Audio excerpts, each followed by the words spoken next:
Hi, today we will see how to remove the null values from data. So for this, I'm going to be using the online retail dataset.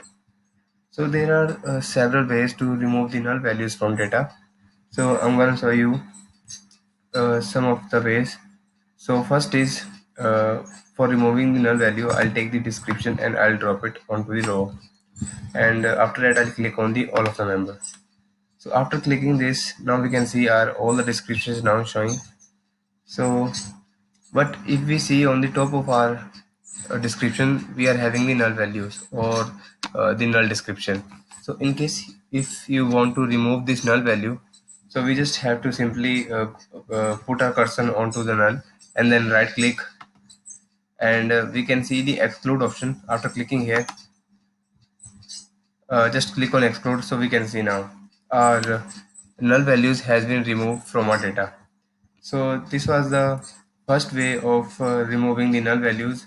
So the second way is, uh, if so let's just create one simple chart. So I'll take the description.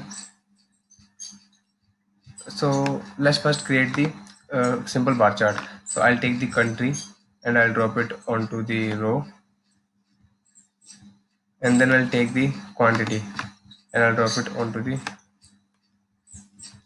and then I'll just sort this field. So for let's say if you want to show the description of each field, so what I'll just do, I'll take the description and I'll drop it onto the filter. So select from list.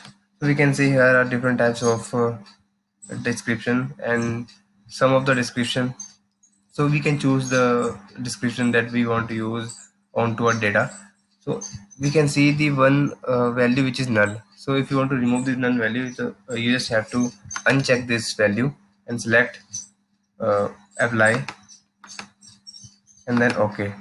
So this is the second way we can remove the null values from our data. So the first way was just right click on the null value and click on exclude. And the second way, using the filters, we just have to drag the field which is having the null values and drop it onto the filter. And in the filter section, we just have to uncheck the null value. So this is how we can remove the null values from our data in Tableau. And thanks for watching this video, and stay tuned for more.